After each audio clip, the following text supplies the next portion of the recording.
Got it. So let's see, I guess what we ought to do is just do an update, like of what we've done since the last meeting. And I didn't put an agenda of any sort together because I thought maybe Chris would be here. I have just because I have minutes from each previous meeting, so usually I go in ahead of time and say, okay, what would make sense for us? And I'm kind of trying to step up since we're a year and a half into this, trying to step up, following some of the. I still don't think we need overly formalized, but trying to make sure we cover things. And I think I've missed. There was one. I think there was one meeting. All we did was edit the PowerPoint for the the grant. So, but I still will put together at least brief minutes to say, hey, here's the Zoom recording if you actually want to watch us edit every slide. Otherwise, in terms of content, what you want me to share my screen and I can kind of bring. Sure. Let me be sure I've got screen share open. It looks like you do. Yes, I do. Okay. Yeah, we're set up good. Just one moment while I share my desktop. And I have a quick question. Can anyone hear extra people talking in my background? A little bit. Okay, I'll go ahead and mute. I'll mute then.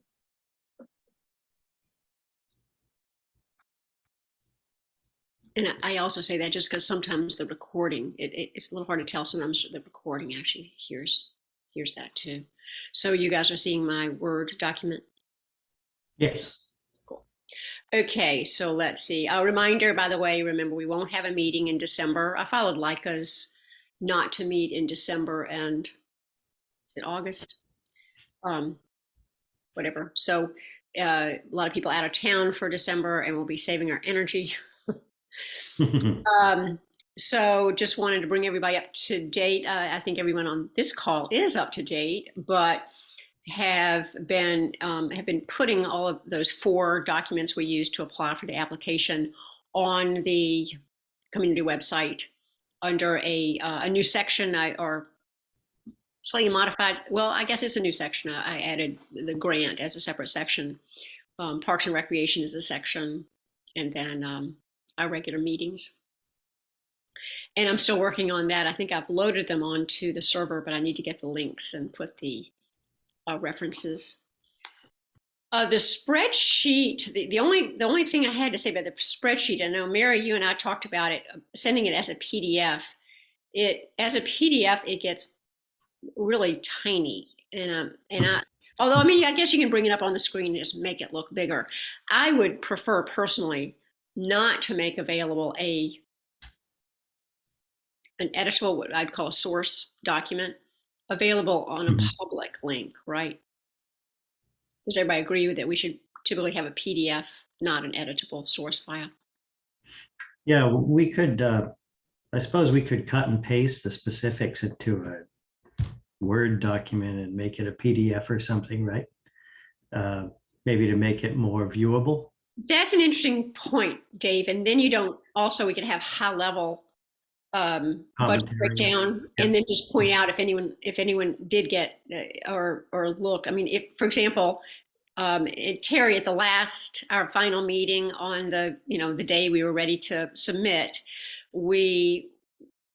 Greg from Leica had asked us if we could put in a 10% contingency. I did not see a way to do that.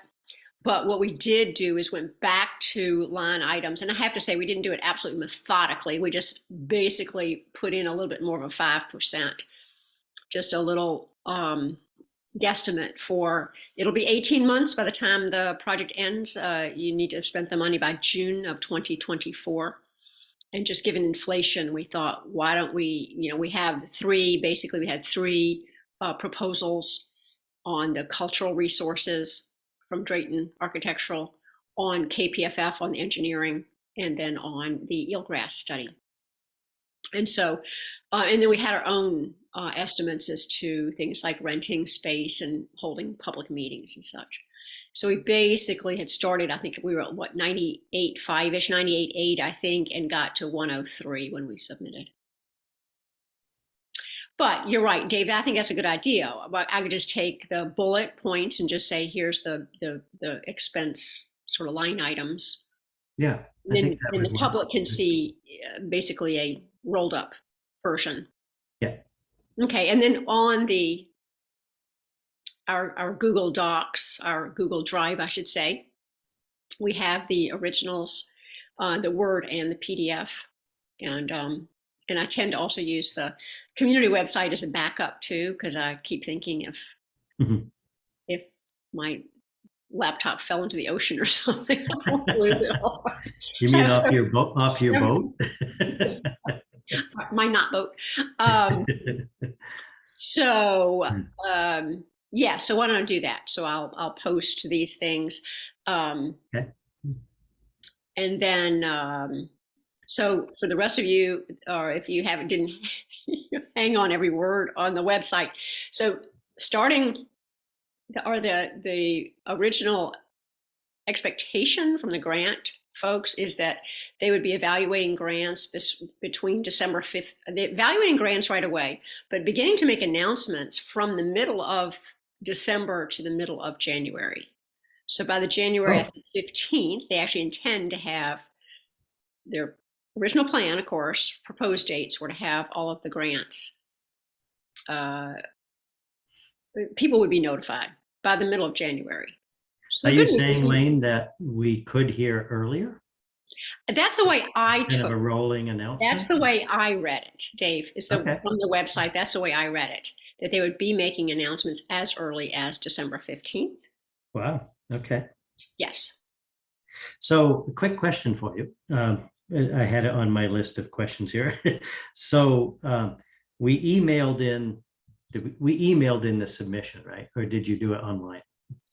No, we emailed it. We did. Did we get any kind of confirmation? Yes. We did. Okay, good. We got confirmation. You might have gotten auto confirmation, but Terry, what happened with the online form, and it's not the full RCO tool. It is not Prism. It was simply an opportunity to attach the application, the overview, that first one, the second one, the two page letter of intent, the budget. The problem we ran into is the map. The way they had the map, we either, I don't remember now, we couldn't drill far enough down. Oh, we also wanted to have properties. We liked showing the county owns actually quite a bit of the property around the proposed site. So we ended up just making a PowerPoint. They said that was fine. They said you can either use the online map tool or give them a simple map. So we did a PowerPoint with the aerial view with kind of a line drawing, and then we also gave them a property that showed also its proximity to the ferry terminal. So I thought that was probably The online tool was really limited, so this yeah, would just be a didn't. much better way to go. Yeah. Yeah. An opportunity to provide more information, I think, right? Yeah. Yeah. Yeah. So let's see, what is today is the 22nd. So I'm just making notes. So these become the meeting minutes. Discussed. I don't know. Okay. Let's see. Any other So questions?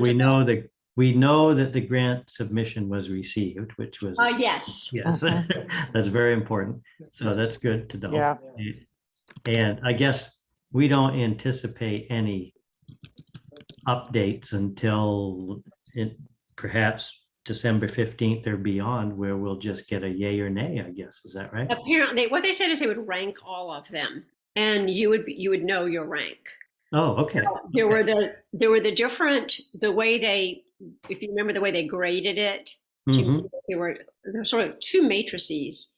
One had to do with how your community was served currently, and another had to do with was your community under, in general, as in the whole country. Apparently, some years ago, they realized that there were many communities who did not get resources simply because the community did not have enough where they were, how they were set up, just not enough people power to make magic happen. Mhm. And so there's a scale from 1 to 10, 10 being the least served and least successful at ever getting money. And we were actually a 7. So we got a point for being on an under Okay. resourced, I think you would say. And then the other point had to do with whether you already had received RCO money, which, although we have RCO money, it was not recreation. Remember, it was the Futures Fund for Easton. Oh, So that okay. $400,000 that came for Easton was not recreation. That is rehabilitation, reclamation. Mhm. And so, as far as I can tell, that would not count as our community having received it. And then the second thing was, did the organization that was applying for the grant, has it ever received an RCO grant?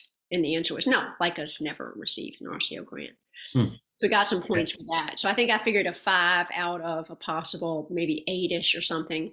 We do not have we're not urban, and we are not, a diversity is not our, at least racial diversity, ethnic diversity is not our main claim to fame. Put it Mhm. that way, right? So Lane, will there be communication from RCO on rankings and things, or do we check the website, or Oh, how do we know? I took it, the way I read it is that they would publish the rankings. So Okay. and I don't know if they meant after they've informed everybody, then Oh, you'll I find see. out.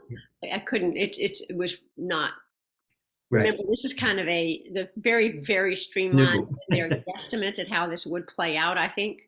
Yes. So we will give them every benefit of the doubt, realizing that we just appreciate that they were willing to put in a Absolutely. Yeah. very short planning cycle Yeah. to get the grant rolled out. Okay. Okay. One thing we also might want to just put in officially in this meeting is just a summary review of our October 31st tour, so that we've got it in the minutes.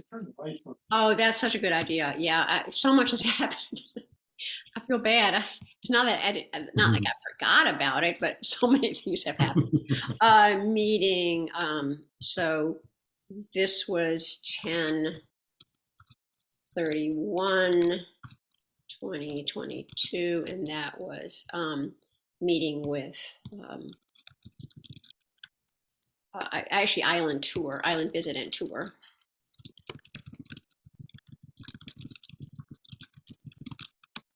Yes.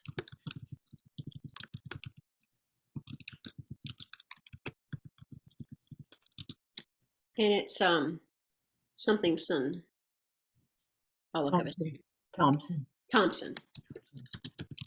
without a P. There Right. you go.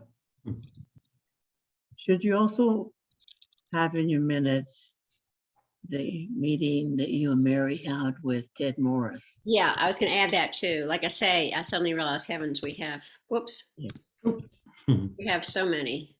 And that was that the next day, Mary? Yes, it was the next Yes, day. heavens, Betsy, we were busy. Island visit and tour with, and that is Ted Morse. Morris. I don't know why I keep wanting it to be Morse. Okay. And we would say retired park ranger. I mean, he's many other things. Yeah, he is a retired state park ranger. But right now he's the Blaine Birch Bay Parks and Rec District.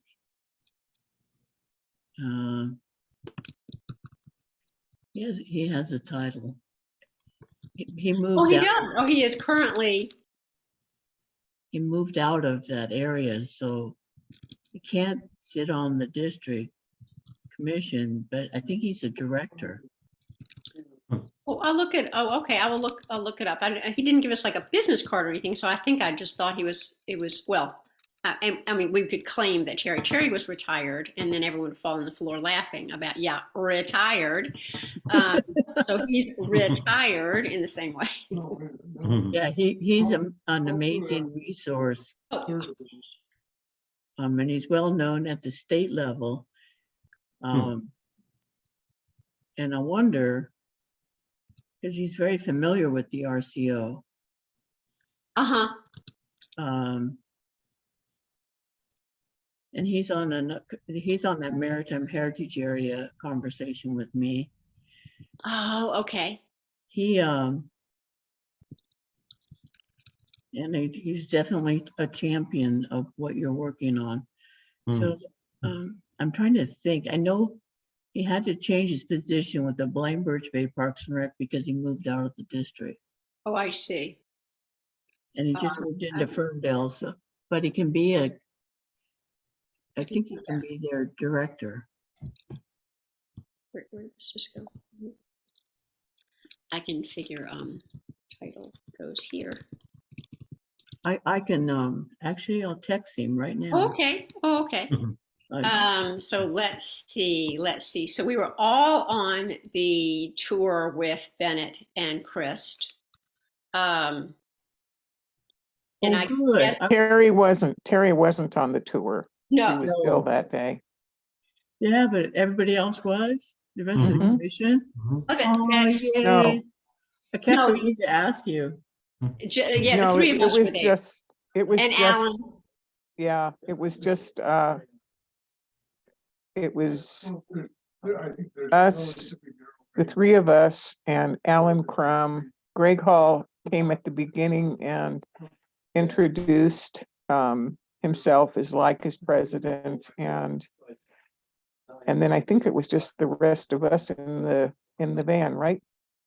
Yes, and then And the presenters. So and then we had Elizabeth and Elizabeth Kilinowski, at the Aston. Aston. We took a brief trip down into the pit to see the pit. I will write something up. Yeah. Because that was like for a 30-minute Mhm. discussion and drive down to see the pit and progress on the riprap. Mhm. Yeah, and then we then went to Otto Mhm. and spent super time. We were there for about probably 20 minutes. And I thought it was especially helpful because Susan Hutton, I think because she was surrounded by all the things I do on a regular basis, told us like about 10 more things that the Heritage Trust does. It was really great. So by the time they left there, gotten a really great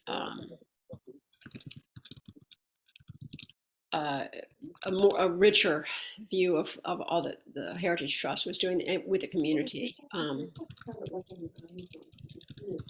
Mhm. Yeah. And then went to the church, and we're there for about, we saw the church, got to see the gathering place. Becca did the full tour of the gathering place. And again, super impressive. And as it turned out, and Mary, for the life of me, I don't quite remember why, Becca knew Christ, certainly, didn't she? Oh, yes. Becca was the executive director of the Heritage Trust and for over 20 years, I believe. And she knows Christ from various projects. He used to work with, was it DNR, Terry? I think so. Yeah, and so she's worked with him in the past. He's really amazing. Mhm. Very patient. And he was holding down, like we announced, I think it was Bennett. He was holding down 3 very important jobs. Yeah. Mhm. Yeah. And as soon as we hired Bennett, Chris got sick for 2 weeks. Oh, no hope. Mhm. I can only imagine. Yeah. But he's amazing.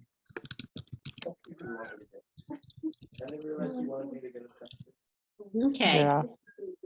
Yes. So, but I mean, And- yeah, it was a 3 hour.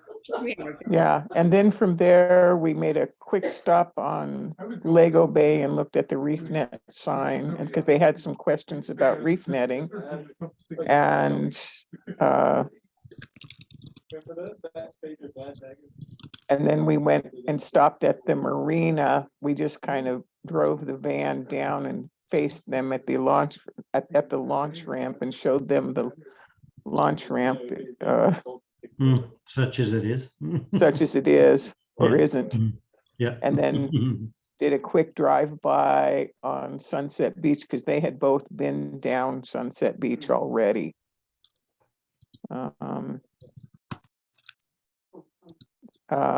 then did a stop at the library and a quick stop at the school and just kind of talked a little bit about the school and the library, and then they had to get into line for the ferry. So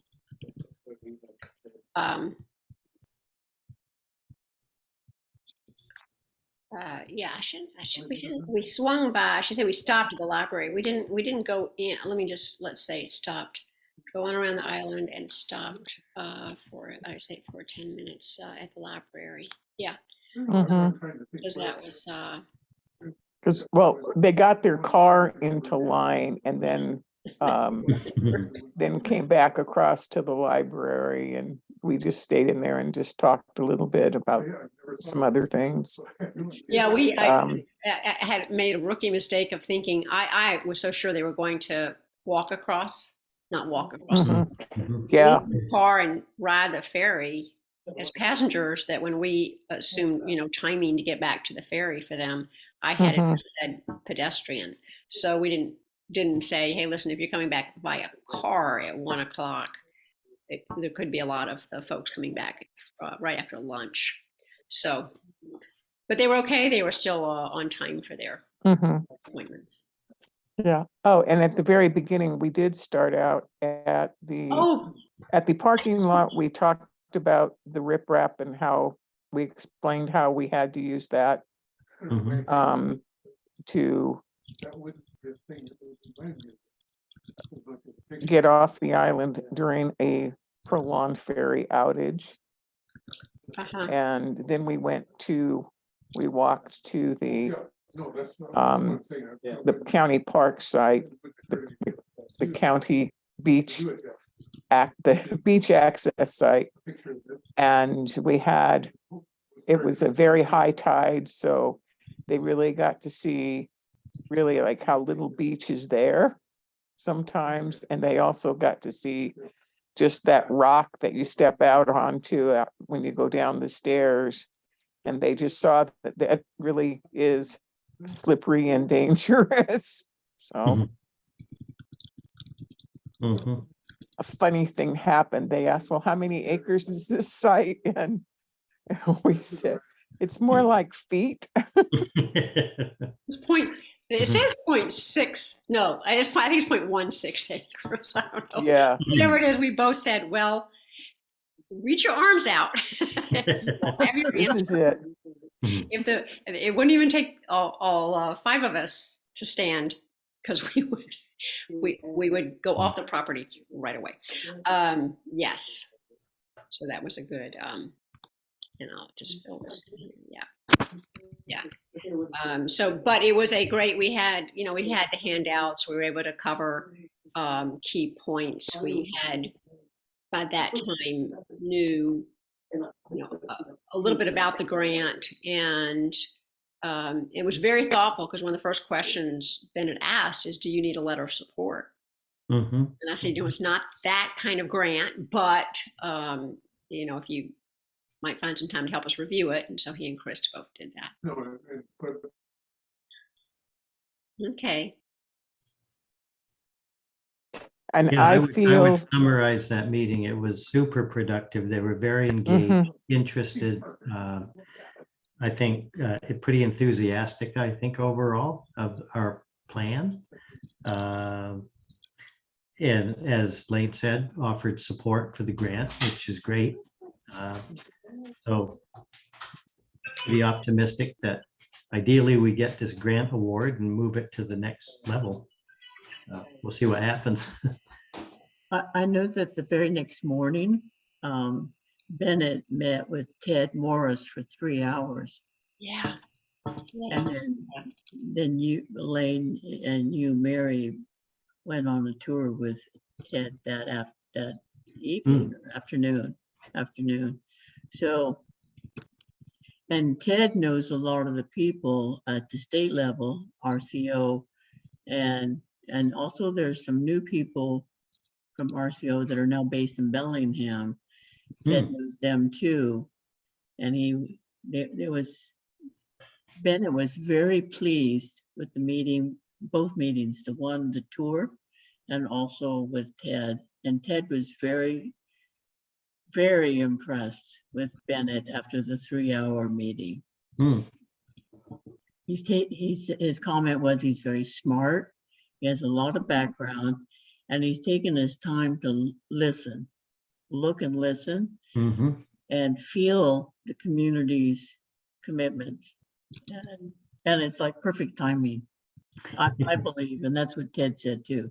Good. Yeah.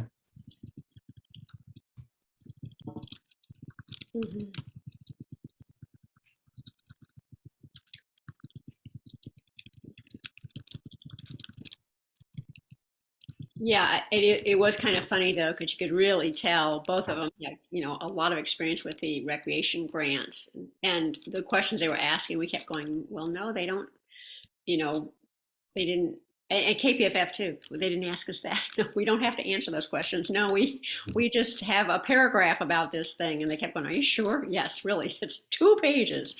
That is what we have.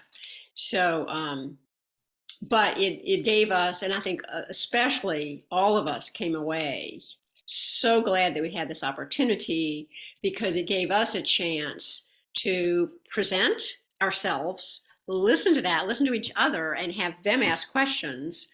And all of us, by the end of this, these three big meetings, feel like, holding our own in a conversation, getting right to the important points, being able to anticipate questions and address those, that this was could not have come at a better time as we were getting ready with the grant, because it also, I think, made us much more fluent. This is my favorite way of, the official word is lobbying.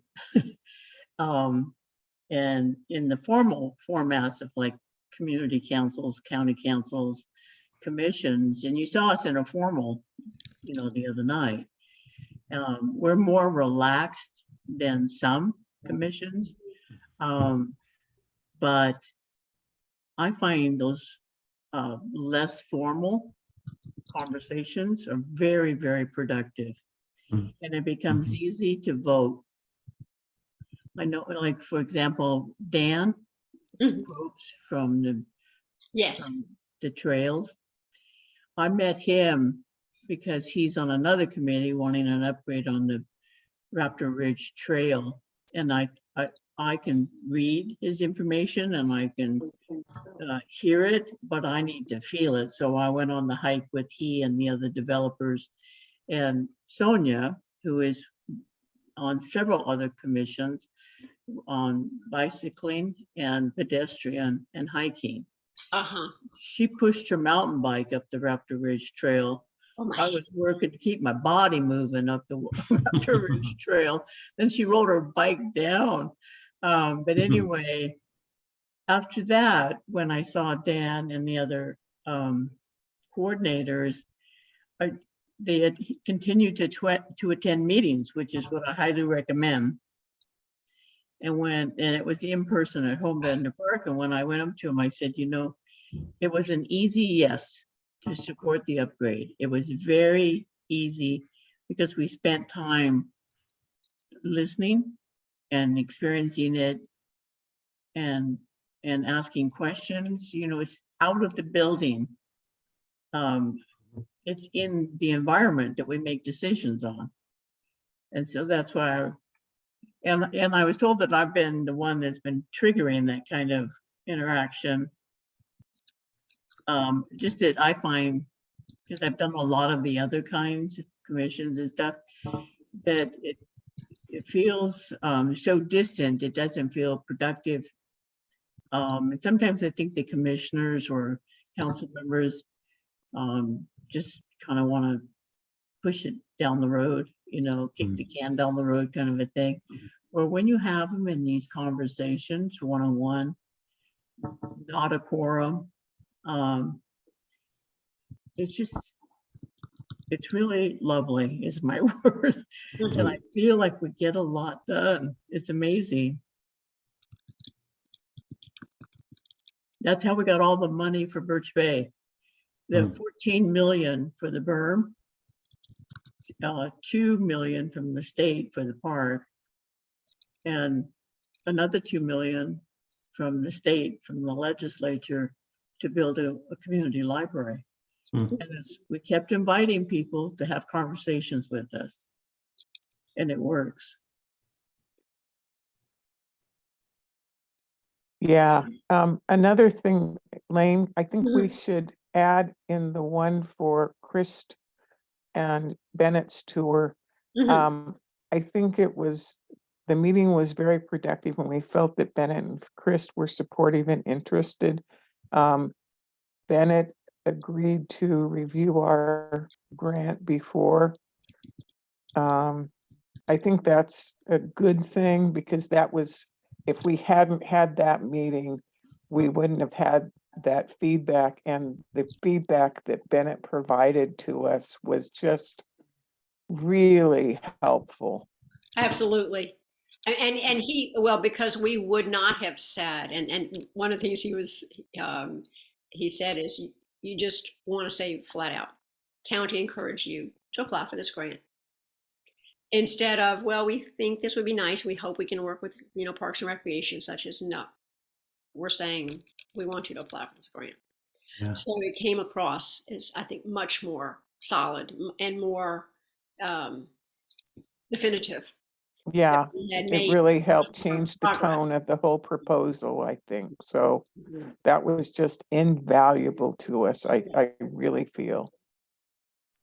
Yeah, the other thing we learned from Bennett at the time, right, was that because of the delay in the Parks and Rec open space plan, there will not be a means to apply for RCO grant until that plan is updated, right? So this new grant was a huge opportunity for us. And I guess kudos to you, Mary, for finding it. Yeah. Because it's like ideally set up for us right now. And hopefully it will give us the funding and the momentum to get beyond the open space plan approval, and then we move on with additional RCO grants beyond that. So I guess we've been very lucky in terms of our timing, and as you said, Terry, with Bennett coming on board, kind of a fresh look at things. He did seem extremely receptive to listening to us. I'm sure he's being receptive to all projects around the county, but great opportunity, I think, for us. But he also made himself available. I don't know if you all knew it. While Lane was working on the grant over the weekend, it was due on the Monday. Bennett reviewed something you sent to him. Oh yeah, he said, I'll be checking my mail over the weekend. Yeah, he said, I'll be working over the weekend. Yeah, very good. Yeah, not everybody does that. Well, I tried to say, yes, I ended up, because I especially on Friday said, I think we want to, there's no reason to, I know a lot of people are tired. Let's just press the button on Friday and send it. And I kept thinking, we need to have a last chance to really think this through. The good news is it was only 2 pages. The bad news is it was only 2 pages. Yeah. So it needs to be really, really good Right. patience. Yeah. So we ended up, more people read it through. So, and I think that was good. We Well, were ready on Monday, but they got back to us first thing because I sent it and said if you have a chance, and they got back to us because they looked at the budget just to say we weren't way off base because we didn't have all the final numbers until Friday. The other point that I've learned about working with state and federal is simple and sweet. They get a lot, and I've been on several of the committees where we do the voting, we do the prioritizing, and I was trying to find out who's doing that on your grant, but I haven't found that out yet. Mm. But it's usually a lot of people. And to be really honest, there's a lot of grants. There's a lot of people wanting a small amount of money. I mean, it's not really small, but everybody wants it. Mhm. The shorter and the more clear the presentation, the easier it is to vote. Mm. Mhm. And we all do it in a little different way. It used to be a one-page document at one point, but now it's 2 pages is great. It gives us enough, and if we find it fascinating, then we'll ask more questions. Mm-hmm. But Mhm. I've also received 20-page documents at the beginning of the project, of the process, and it's like, wow, my eyes are kind of spinning on this one by page 3. And I think their thinking was more is better, and it's Yeah, actually not. Mm-hmm. right. Not Right. nowadays, especially when there's deadlines like you're facing. Mm-hmm. We've been working on some documents. The Whatcom County Transportation Plan for 2040, we passed it in 2017. We worked on it for 3 years. Wow. And we just Mhm. did the final Human Services Transportation Plan Friday. And we worked on that for less than 3 years, but the person that's running it is very efficient. She's very time oriented, and she gets as much done in 1 to 2 to 3 pages as people can do in a whole novel. She's brilliant. Her name's Melissa Fanucci from Whatcom County, from McCog. So it may have only been 2 pages, but it might be the 2 pages Right. that are easy to read.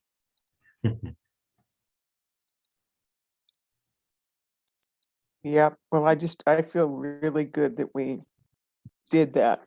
Whether we get it or not, it would be wonderful to get it, but we've got that down and under our belts, and so good for us. Mhm. You should be very pleased. And along the way, I said it to Lane at one point. I had a very long conversation with a couple of different county agencies about your project, just to figure out, and I sent an email. I think, Dave, you're the one that responded that it seemed daunting. Yes.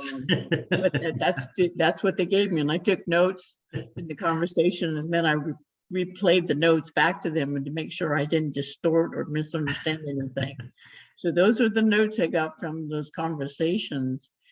And That was, sorry, Terry, that was the one where you informed us that in addition to the Whatcom County Parks and Rec open space plan, there's a Whatcom County, I don't know what it's called, master plan. Yeah. It's like, oh my God. Okay. Yeah. How do we get on that? Well, if you get onto the Parks and Rec part of it, you're in it. Okay. But you need it. The key word that I got from the 3 different agencies was you need to get someone to champion it for you.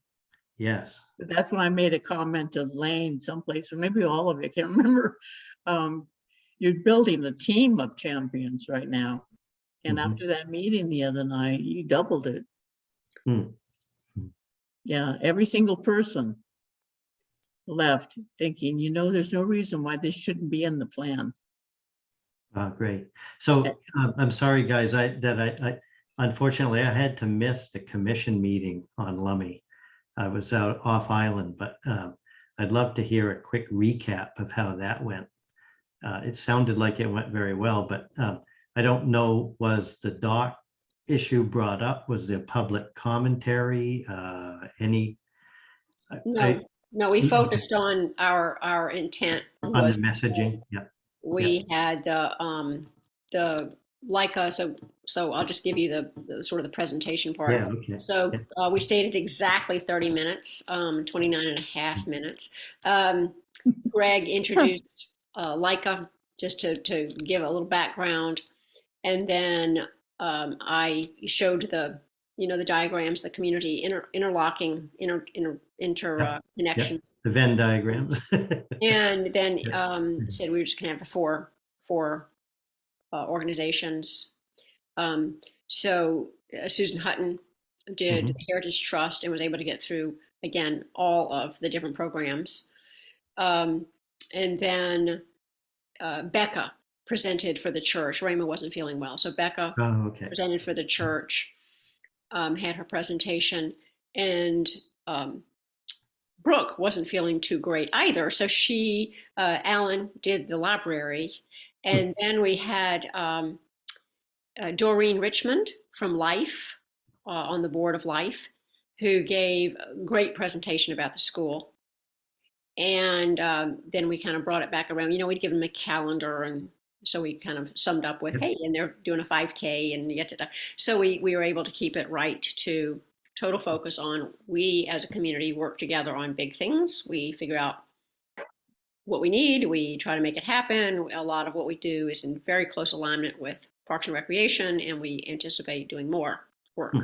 Perfect. Yeah. So each of them were able to bring up some points that were super closely related to Parks and Rec, which was Great. And then Dave, what we did, the commission, is we continued on our business. Yeah. And Dan Groves brought up the Bellingham to Baker Trail. Right, I read that. That looks like a really interesting long-term effort he's been putting in. But yes, yeah, he's very dedicated. And then other projects, which was important, I think, for the island to see, like we're dismantling the Lake Samish Bridge, and that's going to close everything down over in that area for at least a year. oh, And we're working with the EPA, Public Works, Parks and Rec, of course, several agencies. I think there's 6 or 7 agencies. Everybody's been studying it forever. And then now it's moving forward. And there were delays because of the COVID and supply chain. Pardon me. And then we have, I was telling Elaine, we do really big projects, but then we do little sweet ones too. Silver Lake Lodge has been Silver Lake Resort's been vandalized a few times. It's the coin machine for the showers, those quarters that you pay to take a shower. So we repair them, we discuss it, they're repaired, and then they're vandalized again. And it's like, so then the discussion was, do we purchase video cameras? And then do we get security? And we talked about this off and on, along with all the other projects for about a year. And then Chris went ahead and made a decision and then told us, he said he took them all out and he charges every single person that comes and reserves at the park or the resort $1 extra. So we can be Fantastic. simple too. raise revenue and did not raise expenses. Well done. Yeah. Yes. So there's no more coin machines. You just use the shower. Yeah, That's great. That's a brilliant idea. I know, isn't it? And in the meantime, we're working with all these agencies to dismantle the bridge, and we got stuck. But it's been really, I love working with all of them. Yeah. So extremely busy month between the grant and all of the visits, but really good timing to have gotten all of those in right in time to get the grant application in. Yeah, another thing that has happened is it sounds like John Hutchings is no longer going to be the Director of Public Works, and that the woman who was who worked for KPFF and has Liz, yeah, Kosovo, is acting Director of Public Works right now. So that's I think that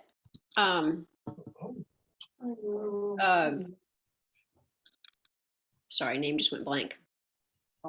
John No, who's the project manager?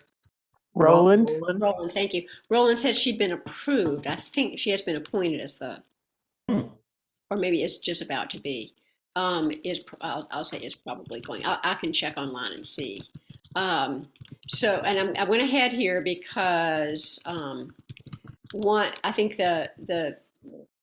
what we need pretty soon, and this is, some of these would definitely have to do with the grant, but even in regardless of whether we get the grant or not, I think that one of our goal one is going to be building our understanding of more partnerships and expanding our champion network. And then the goal two about building community engagement. So we've had this goal two all along, but I think it's extremely imperative now that we really start to nail down who those champions, who the contacts are, who we should get in touch with. I will also suggest the commission meetings are usually in person, so we'll see if we can try to get to some of these meetings in person. But you can always read through the agenda and the handouts. And I noticed, because I knew when Frank, apparently, as soon as he got on board, Terry, he said, okay, the first thing we need to do is really get a handle on opportunities for additional funding. Yes. He has come out with a beautifully done report on budget trends and opportunities. And I think we should all watch that. I'll read that. I started reading it today and then said, I need to go do some other stuff. But I think it would behoove us to best understand, where does Parks and Recreation money come from, and what sources of funding, and what how they've been creative with trying to find alternate sources of funding. So I think really all of us should commit to trying to be a little build our understanding. Yeah, I think that's good. And as far as this RCO grant that we just went through, I just found that I was just reading a newsletter from WALT, which is the Washington Association of Land Trusts, and that's where I saw that, and that's because I'm on the Heritage Trust board, and so I read a lot of the WALT communications, and that was just how I stumbled upon that. I don't routinely go cruising through grant applications. So that's how I heard about this one, and I said, oh, wow, that sounds like us. It did. It does. It will. Yeah, and actually, I think probably it won't be too early to begin to research other funding, because, even all of the other RCO grants, except for this one, have matching funds. And we were talking like 25% of the budget matching funds. So I think that that's something that we will maybe have alternate sources of funding.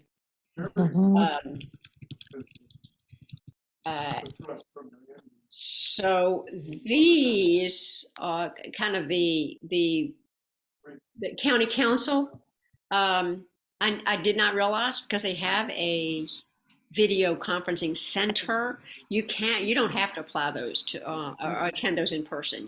They have very well done hybrid meetings. So I think it would behoove us to attend some county council meetings. And I happened to look at this one because it was Bennett was presenting about himself and the Parks and Recreation budget or the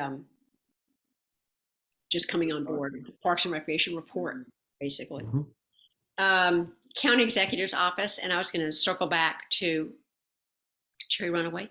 Call Tyler Schroeder and tell him that we did apply for the grant, because remember in our letter to him and to Bennett back on that October 1st letter, we said that there's a grant that we plan to apply for. And then County Public Works. So become, what was she, director as John Hutchings left. So Roland, so Mary and I were at the LifeAct meeting, 2 weeks ago. And Yeah. Roland was fabulous. He just kind of threw down. He said, okay, so the county knows this thing about potential long-term disruption, and they didn't want me to talk to the island about it until we know more. He said, but I just couldn't do that. That's just wrong. So here's the story. We don't know the full story, but there's this possibility. And he gave every single person in the room his business card with all of his contact information. So Mary and I were talking about calling him and just saying, I can imagine right now that you're feeling super 127% engaged with Fairy World. But is there a possibility that a potential for a public dog could actually be a piece of the puzzle? Yeah. That would help. Yeah. And so we would like to, get some more discussion and see if, hey, Terry, sorry, we were just talking about following up with Roland Middleton about the dock, particularly now, even though I'm sure he is feeling, I understand, first of all, Public Works is quite understaffed right now, in addition to the new ferry being sort of a massive project and I'm sure time drain. But we would really like to talk with him more about the concept of the public dock and how that could be used in conjunction with planning for the new ferry, as well as planning for ferry outages. So we were just saying, though, he came to the LifeAct meeting, was extremely open and very engaging, very, very straightforward about the whole thing, but gave every single person there his business card and said, call me, which I thought was pretty amazing given everything that's going on. So that's something we want to follow up with. And Mary, especially Mary and I talked about it. It did not really want to just send a presentation. We really wanted to call and say, hey, we want to follow up with you and see if we can get some time with you. Was this the last? Sorry, I stepped away. I had to plug myself back in. This was at the last LifeAct meeting. At the last one, okay. A couple weeks ago. I think this is an excellent idea to call and have a conversation. He's one of the ones, and I said that in a couple of emails, that it's the relationship started out, I'm not sure what happened, but it started out on a negative tone with Roland of Public Works and with John Hutchings and the public dog. And so I'm not, like I said, I don't know what happened. All I know is I was told there is a problem. And Roland, I've worked with Roland on everything that's involving Public Works. He's the one that got the berm moving forward. It was approved in 1976, and we did the ribbon cutting of May 2021. Yeah, that's not too bad. and he did it. He gets things moving. Anyway, so he was real straightforward. He said, we are off to a bad start, meaning the public doc and he. And I said, what would it take? And he said they need to try to fix this relationship. Hmm. And he said it nicely. It was professional. Like I said, I don't know what happened. He's been wonderful to work with, but he's also very important, and that's not the only reason to fix it. But Yeah, Um, I wonder what has set him off, because when they asked me to send them the ferry outage impact studies that we had been doing when they were applying for their grant, for the RAISE grant.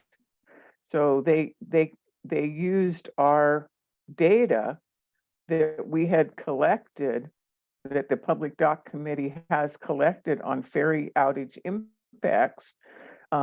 They submitted that along with in their grant proposal. So I just, I wonder, like, how they say that we're off to a bad start, because anytime they've asked for stuff, we've provided it for them. it's my understanding it was a one-on-one conversation early on, right at the very beginning, and there was, wasn't in the conversation, so it involves that ramp that's in the parking lot. It's something to do with the ramp that was in the that is in the parking lot, and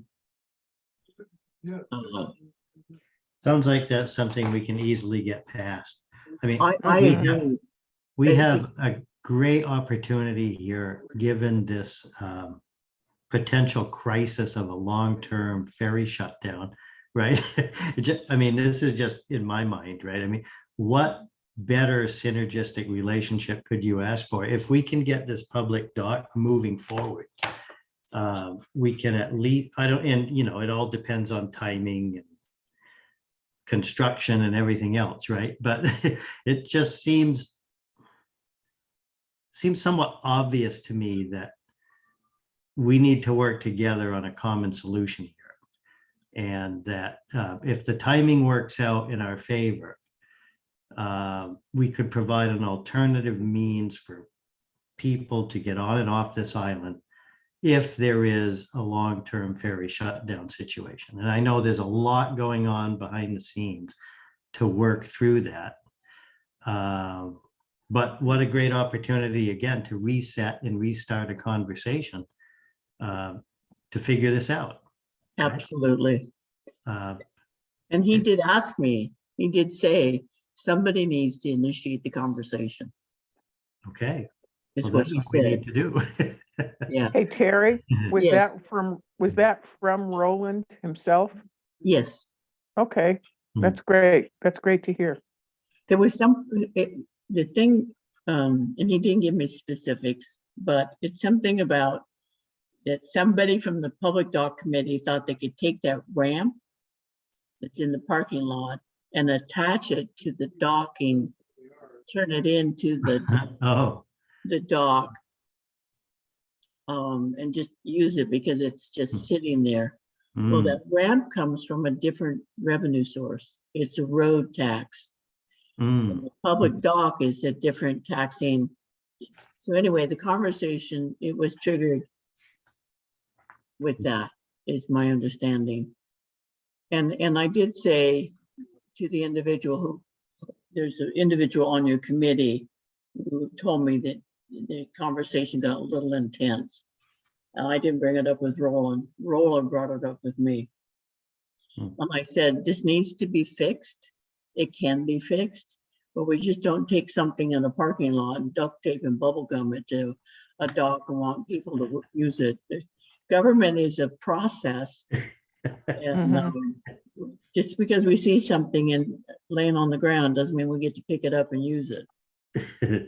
Right, what I okay. I said it to the initial person on the public committee, or the doc committee, who told me that that had happened. But again, I wasn't in that conversation. I just know there's a process, Okay, and you guys are in it. I think we can pick that up. And I guess, Terry, I would just ask you this. Should we, would you recommend that we reach out now or wait to see if we get this grant first to have that kind of, I don't know, momentum behind us to say, you know, we want to work with you guys. I mean, I guess obviously maybe the best thing to do is start conversation sooner rather than later, but. Yeah, I was just going to put in, just especially because of this last meeting. Right. Mary and I Yes. said, you know, receptivity was extremely high for, you know, we all need to get a dialogue going about if this turns into a long, you know, we have the 4-year and upward. So in terms of the upcoming dates, starting in January, this next January, we all are going to need to begin planning for this. And interestingly enough, the committee, I think, is in a supremely good position because we've been thinking about this probably more intently and more kind of spent more brain power on it than probably a lot of other people over the past year and a half. So I think the get in early and often on whatever discussions, whatever working groups they're going to form to generate ideas about, you know, we've spent time talking about a short-term outage. In my mind, this is basically a planned disaster. And that's, you know. I'm going to agree with Lane and answer Dave's question. The sooner, the better. I wouldn't wait until you hear an answer about the RCO grant. You're on a really good roll right now. Yeah. And Roland, I didn't attend that meeting, but Roland invited everybody to have a conversation with you. I would have it. Yeah. I would have that. Here's the other thing that's really interesting is the departments all talk to each other. So the Parks and Rec Commission talks to the Public Works Park, you know, agencies. They all talk with each other, and everybody's right now is watching Bennett because they're so impressed with what he's done in a short time, and he's so pleasant to work with. So I think your timing is now. Roland did invite you to call him. Yeah. So I would do that and then get him up to speed on what has occurred with your committee. Explain about the Parks and Rec Commission meeting, the tour on the island with Kristen Bennett and Ted Morris. Roland knows Ted Morris. And if you get a chance to go for a drive, if you've not already done it, go for a drive up to Birch Bay. That berm is amazing, and Roland did it. So just get him up to speed and let him know what you did about the RCO grant, and get him totally up to speed with where you are. Yeah, that's a great idea. Because well, I don't know what's going on behind the scenes. All I've seen is the dust up on Nextdoor about this long-term ferry outage. I presume that there's planning going on, you know, and perhaps the idea of this public dock can fit in there somehow. I think that's really interesting, Dave. I hadn't put that piece together like you just explained it a couple of minutes ago. But I think that's really an interesting piece in your conversation with Roland. Because before it became public about the 5 to 6 months where we will not have a vehicle ferry, Mhm. Roland knew all about it, and maybe, I mean, the county knows these things, but the islanders either, maybe it was said and nobody heard it, or Well, I don't- they had just found out, Terry. who, So they, the county, because when they Okay. did the original eelgrass studies back in 2018, there was Right. not eelgrass in the area they planned to anchor the construction barge. On the Okay. gooseberry Now, side, Mary on and the gooseberry side. Mary and I too. understand this is on the gooseberry side. Hmm. And what that means is instead of being able to anchor the construction barge outside the terminal where you would expect so you can continue to be able to use the terminal. In fact, the only place to put the barge that didn't have eelgrass is in the terminal, making the terminal. And again, we believe that Roland was talking just about on the gooseberry side. Yes. So the point from the construction plan on our side is to first, put in, and I say our side, because both sides are going to have the emergency access for a passenger ferry. I say emergency access. Have a dock there that can be used for one, emergency access, and two, a passenger ferry, without having the delay of coming over and putting in the The floats. bringing the floats and building out the ramp, right, to accommodate people to get to the passenger ferry. Well, and this is a big if, because the Roland suggested that given everything that's going on with the federal government right now, that he would not be that surprised to see this date slip by 2 years. If then we were able to get it together to actually build a public dock before then the concept of building a public dock where the passenger ferry could land at the public dock. Now, it's not ideal, it's still a long walk, but it at least would be a place perhaps for the passenger ferry to land before they have a chance to build the new access ramp on the terminal. So But it doesn't answer everything, because you still have to think, well, where's the ferry going to go if, in fact, Gooseberry cannot be used? And that's another discussion, because apparently sending our little passenger ferry all the way to Bellingham is not on most people's radar as a desired plan. Because the window of opportunity here for the construction is from August until January. There was August through February. February, okay. Mhm. at one point it was discussed, the Islanders didn't like it, but the Lumley's suggestion is, where, well, Mary, you've been on the island long enough. You know where that little mini mart was in the boatyard? Yeah, at Gooseberry, yeah, the mini mart that was there. yes, yes. Um, It's where they store the boats now. Yes, Then they built the new store across the street from the landing, but there used to be a store there, and it was closer to the fuel dock. right. And that's what the Lumleys had suggested at one point for the location of the Gooseberry dock for our ferry, was in that direction. The negative from the Islanders is then the dock becomes a breakwater, and that makes it more rough. Conversations got intense because it was also around the time of the ferry lease, and shortly after the ferry lease negotiations, which got intense. Mhm. I moderated those meetings. Yeah. But in essence, as soon as Roland realized this was an issue, he and the county said, "Well, don't talk about it yet until we know more about it." He said, "I can't do that."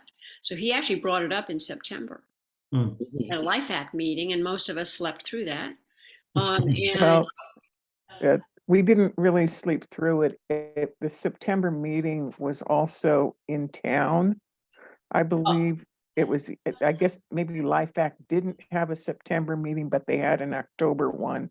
And at that meeting, they got two things put onto them, and they held the meeting in town in Bellingham because it was going to have the presentation, the budget presentation from the guy from the county budget office that monitors the ferry fund. And so that took up a lot of the meeting. And then Roland had this announcement as well.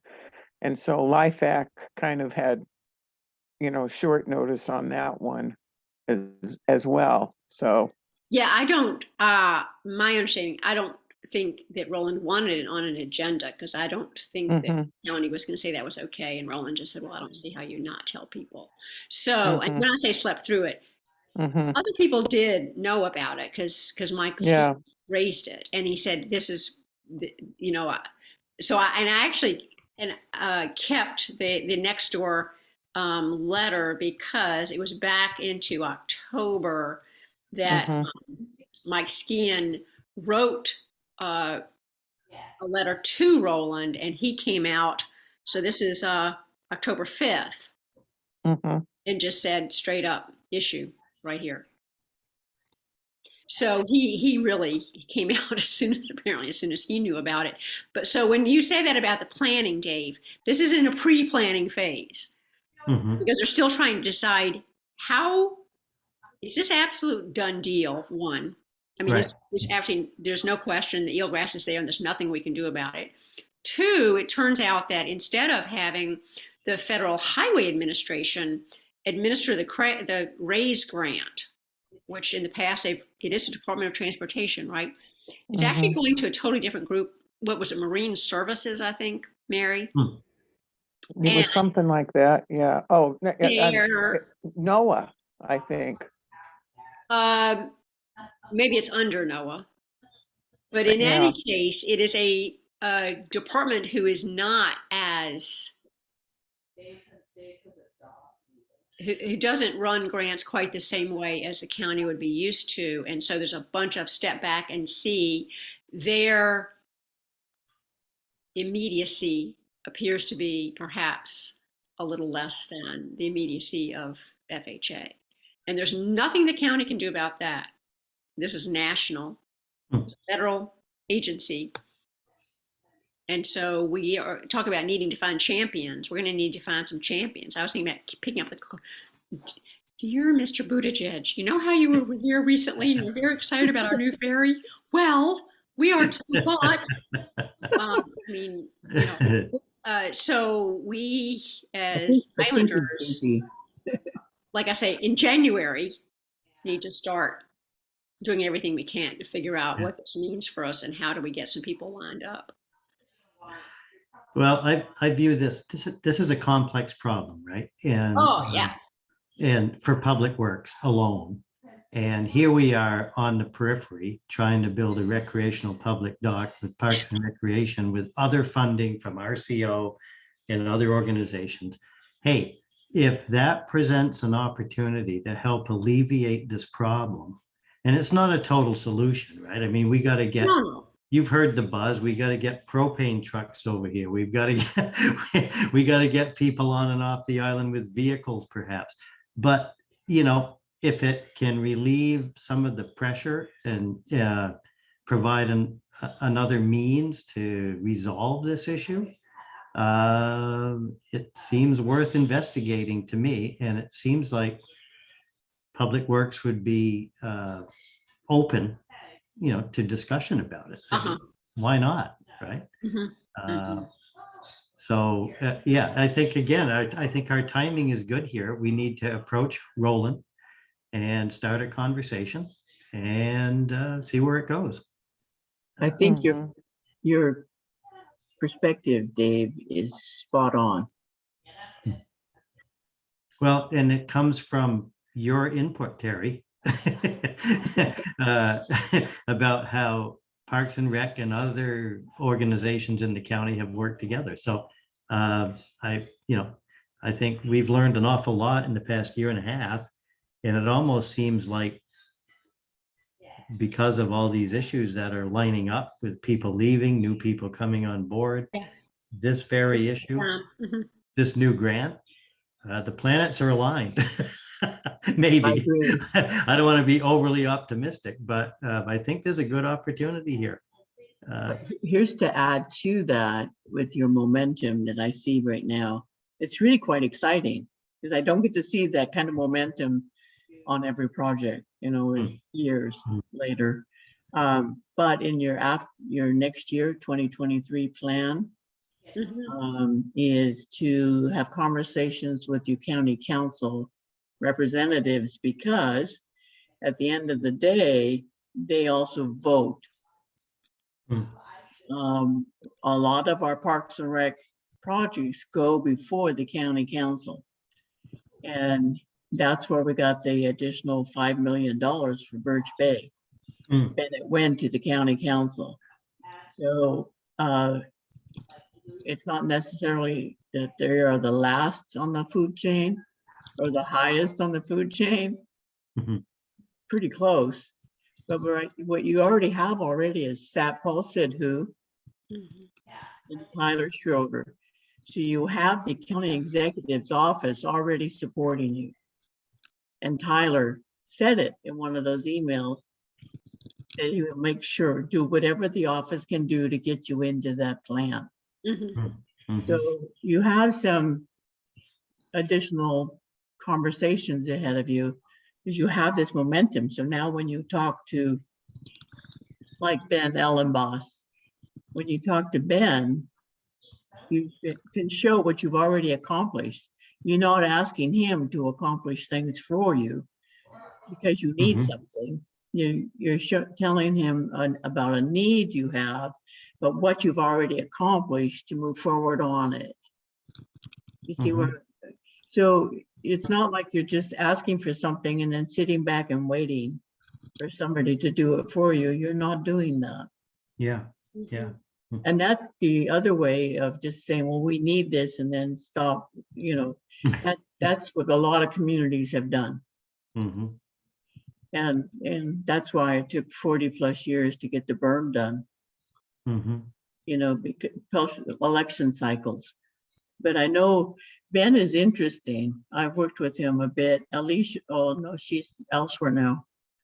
So is Sharon. A lot of people moved elsewhere, but Alicia and Sharon are very supportive of projects that are already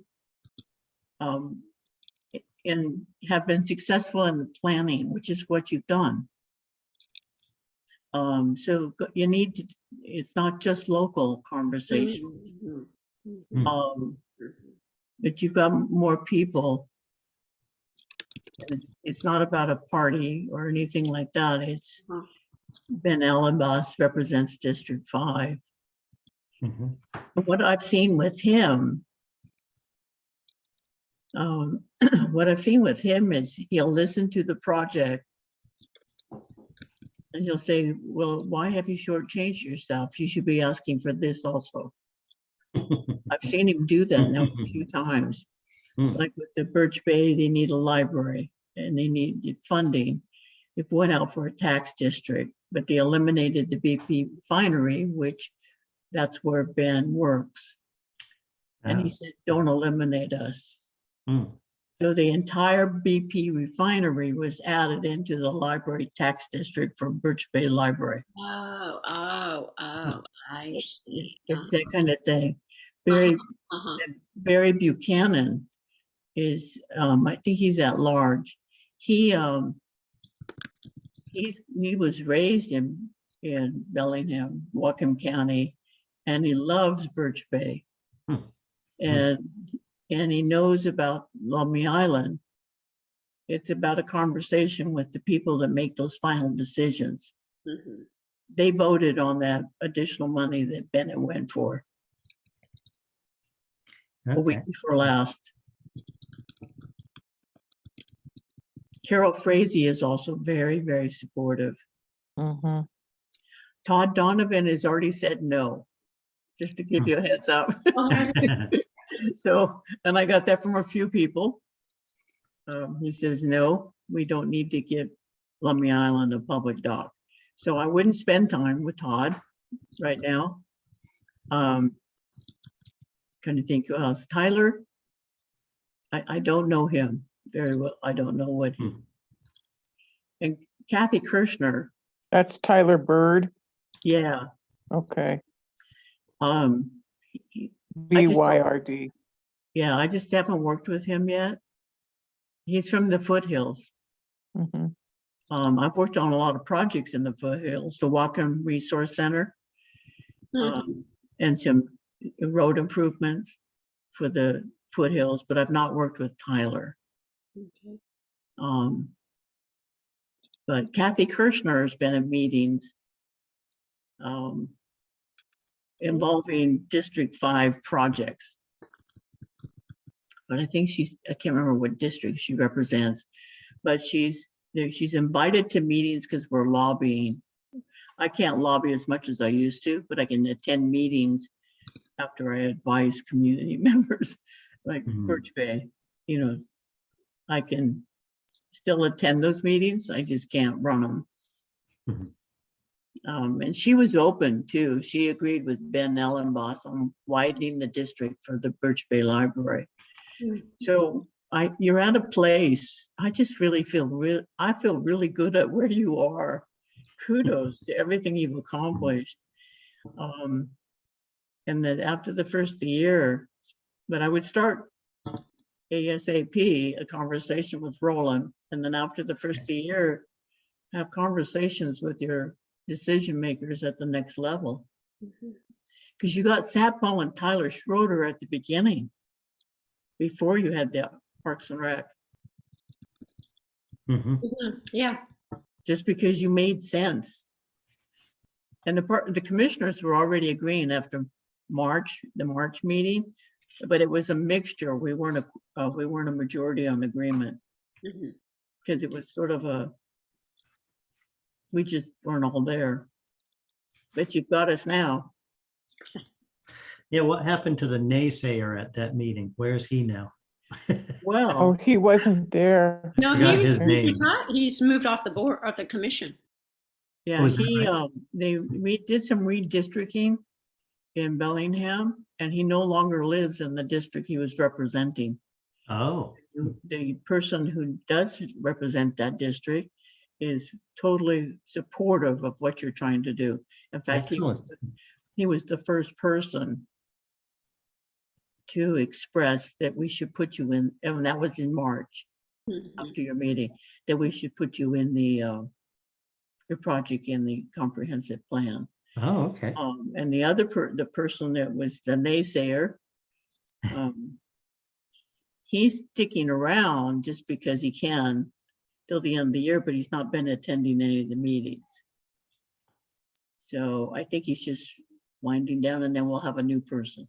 Mm, And okay. then that's and Frank Bettler is amazing. And he's been fairly new. I can't remember which district he represents. I'd have to look everybody up. There's been a lot of change, Okay. Yeah, good. really fast change. Hmm. But so in 2023, I think it's important to have conversations with the county council members one-on-one. Invite them over for a tour. Just what you did with Kristen Bennett. The same thing. You can always go to the county council meetings online, or I think they're hybrid. The problem is you get 3 minutes. You know, the problem is it's not my favorite way of doing it. You may still have to do that, but it's not my favorite way. My favorite way is to invite them over and have conversations one at a time. Okay. And then they go back and talk. Okay, and then one more, and then we should wrap up. It's getting late, isn't it? It was an interesting conversation. I did talk to Dan Prost after the commission meeting the other night. He's wonderful. And because we were talking about meeting with Lummi Nation, and his point was an interesting one. He said that he would encourage us to consider talking to people informally, because, and I noticed that RCO says specifically that yes, you can approach the natural resources folks directly. You do need to tell, if you have a grant, you need to tell RCO about that conversation. But what is the best way to find out, to share the information with them that we're studying the feasibility of this doc and wanting to find out what do they need from us in order to evaluate, to understand the impact, and to consider whether the dock would have, as I understand it, if it has any negative effect on their fishing rights, then it's up to them. They can simply say no. How do we start that conversation? Who do we start that conversation with? What I can do,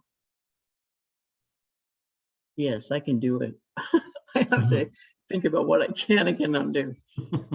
I work with several different departments of Lummi Nation,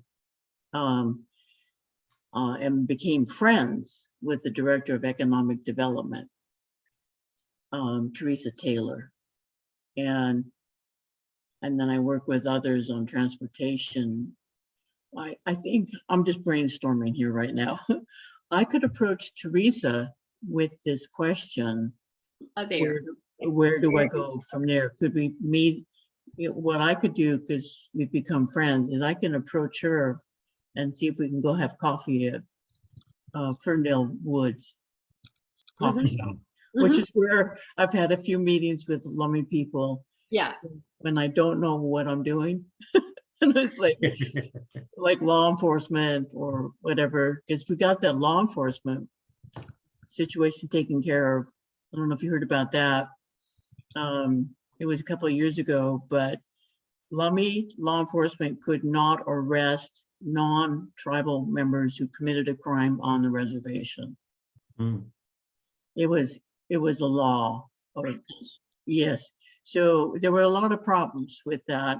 So working with state or local and state, we set up a meeting with the director. It was Bob Wilson at the time, the director of Lummi Law Enforcement, and Bill Elfo, and they came to an agreement.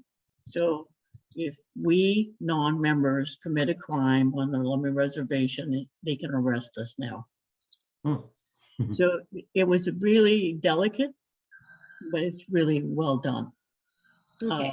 That's how I started. Is I don't know what I'm doing, but maybe you can tell me where to go. There you go. Because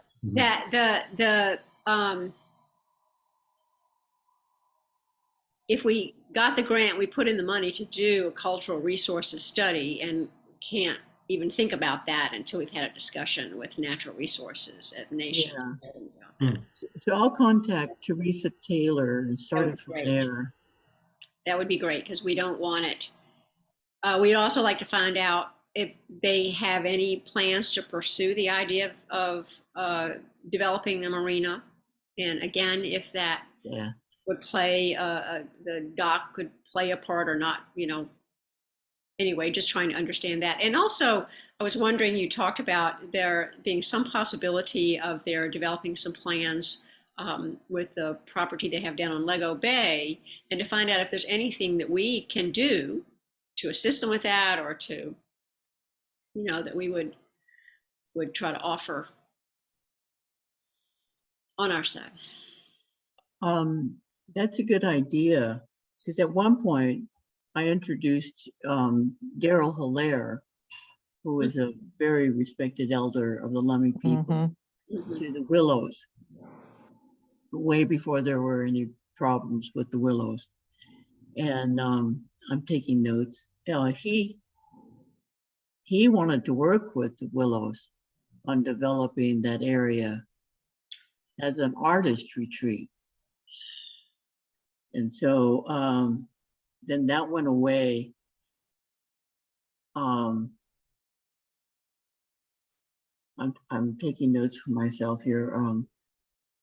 I can, because now it turns out, as a Parks and Rec commissioner, there's about 20 acres over on Kagi Road on the reservation that I'm responsible for. Oh, really? Yeah, yeah.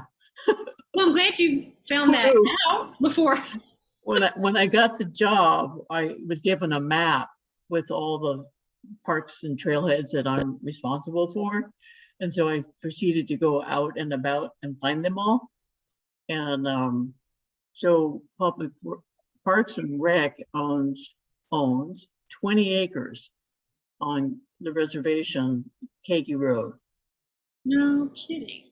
And Lummi Nation owns the waterfront piece on Lego Bay. So it makes for a really interesting conversation. So I'll start with Teresa Taylor. And then what I'm thinking, if that goes well, then I think we should invite her over for a conversation. Uh-huh. Maybe at the library or at the Bistro Cafe, because she knows the island. She's connected to people on the island. But this would be more of a, not a tour per se, as a conversation.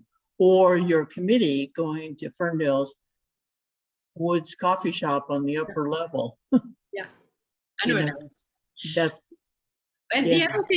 the other thing maybe to consider is asking Susan Hutton, because they may be interested in seeing. I saw they wrote a letter of support. The Nation wrote a letter of support for Aston, and they may be interested in coming over and seeing how it's going. Mm-hmm. Yeah. The right now, also too, you know, when the county got the money, the RAISE grant, the public announcements were all at Lego Gooseberry. Oh, right. On the beach with Sapal and Susan Del Beni, I think, and Oh, yeah. And Lummi business leaders. They were not on the island. Yeah. They were at Gooseberry on the beach. And that's a statement. And there's been off and on tension. When we were going through, I don't know if anybody knew this, when we were going through the ferry lease negotiations, the Lummis, because I've worked with them on a few projects, selected me to moderate the public meetings. Yes. And, oh, Mary, you were there. Yes. Yeah.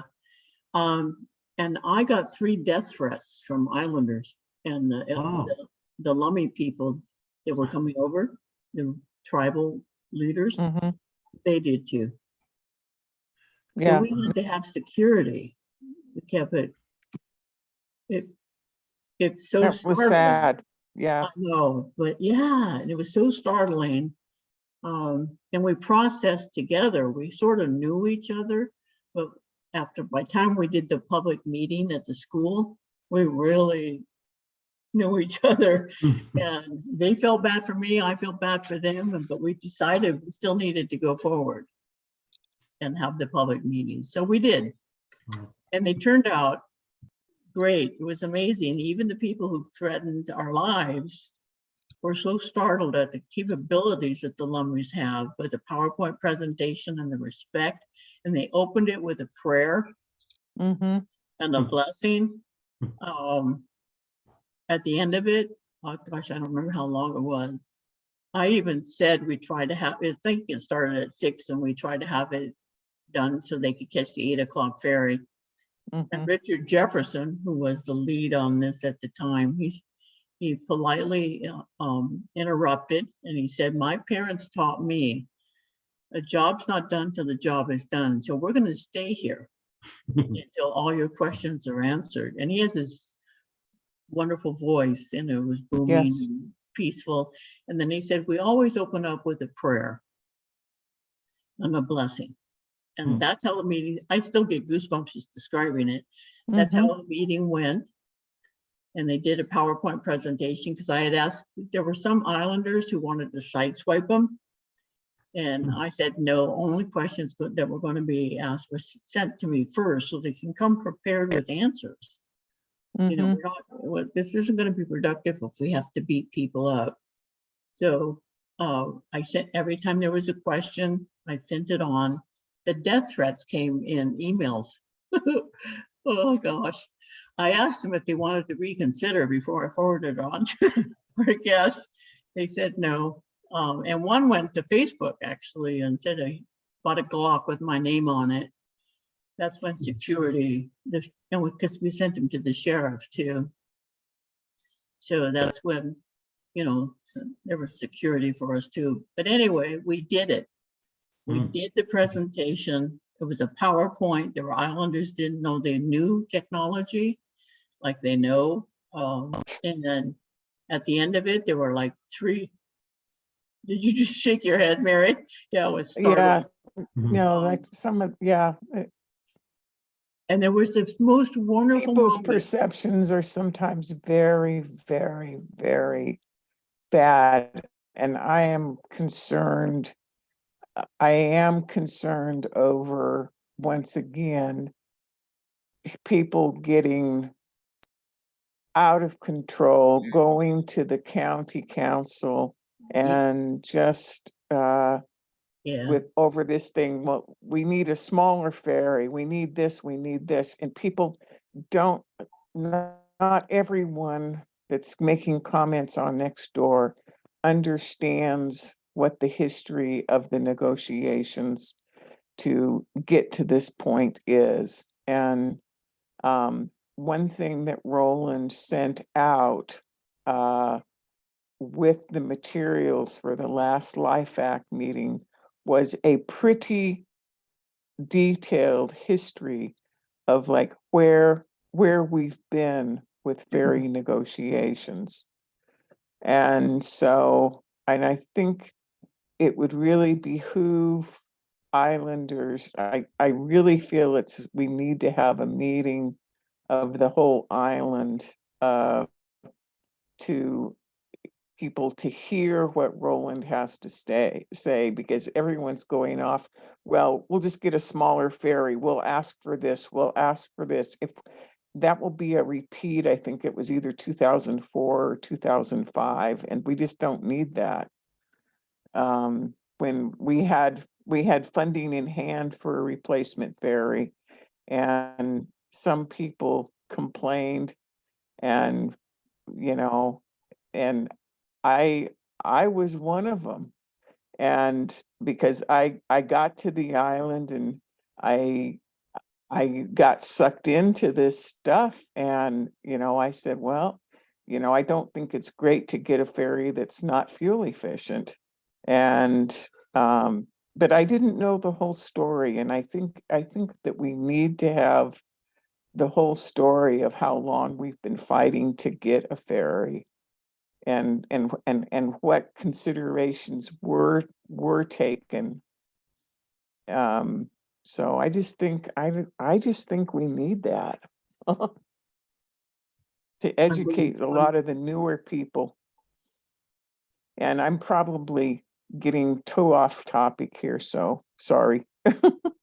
no, it's important for the ones who have not been here through all of that, to Mhm. see what we're moving forward through. It's still Yeah, Terry, there. I think I've been here about the same amount of time. You came here in 2003 or something?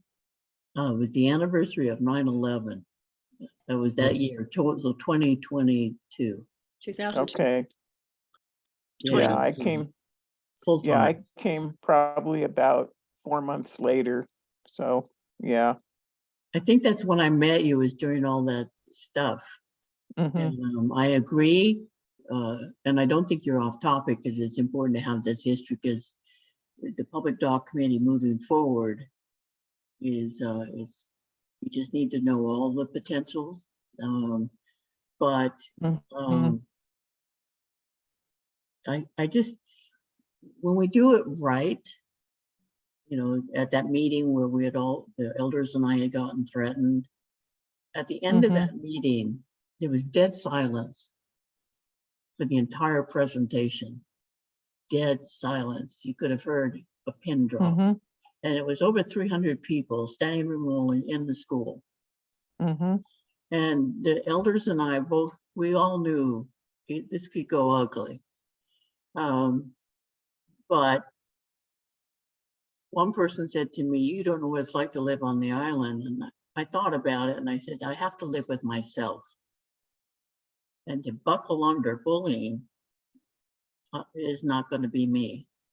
And then the Mhm, Lummi said it too in their variety of ways. And they have big historical, mhm, that they're not going to buckle, but we're going to be respectful and pleasant. And when we were, and at the end of the meeting, there were no more questions. I think there were like 3, and people didn't even really know how to ask a question. They were so stunned. Then there was a spontaneous standing ovation. Mm, And the mhm. people who had threatened us were standing and applauding. mm, It was transformative. mm. And all of those 3 people moved off the island. I'm still here. Wow. I'm still here. I don't know. I might be a little stubborn. I'm Italian, not to give my culture a specific title, but so back to the topic of the public dock, you may get some grief. And what people are saying on Nextdoor about the ferry, it's like, where have they been sleeping? This has been going on for decades. Mhm. And Right, but a lot of people that are in that conversation haven't been here all that long. true. And so you have to, I don't know. But Yeah, that's what I'm, because I hadn't been here that long and I didn't understand the whole implication. Now I do. So, I think it's important, just brainstorming again, having been through it.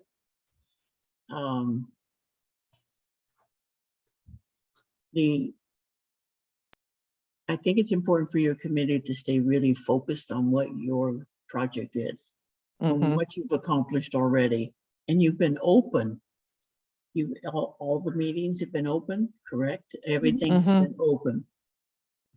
And you really have accomplished some important things right now. And you're doing it for the community on a small scale compared to the ferry conversation. right, So, right. and it's the way you explained as far as augmenting, I'm not sure if that's the word you used, but the plan, Mhm. Mhm, your plan could support that transition period, or, I'm just catching what you said. That's really important to keep saying it when you go forward with the county council and the public works and all those conversations. And Yeah. again, to remind you that Roland Middleton did invite you to call him. Yeah. Mhm.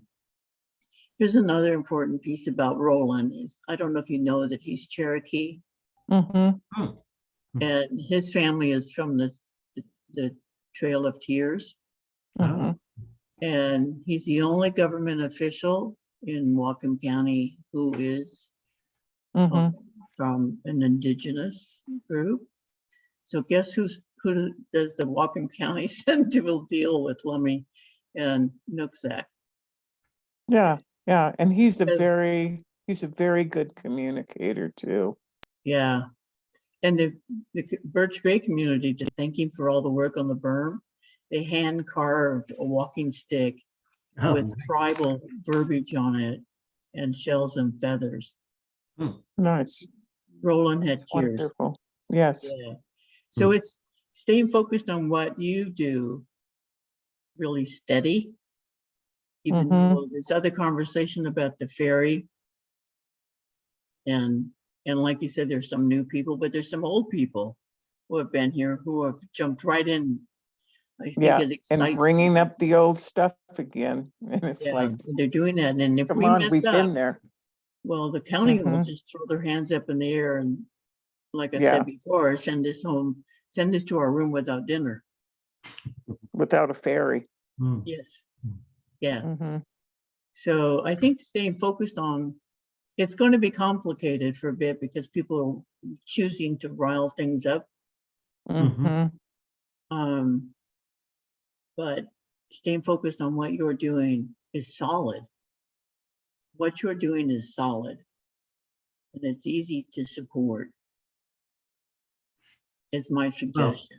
And I After think being we just, beaten yeah, we present this as an opportunity, right? It's not a demand or, I mean, there's lots of issues, right? But there's an opportunity here. And you can either take it that way or resist. But I think there's a lot of synergies that can come from this. Especially after you have a conversation with Roland. Mhm. Mhm. Yeah, Roland's going to be one of your biggest champions. Once Well, you they get- have a We big can problem on their convince him. hands, right? And so looking for ways to solve it, and this could be Mhm. somewhat part of that. So, Yeah, Yeah. So anyway, well, is there anything else that we are missing out of our agenda here, Lane? No, the other things were just, looking mhm.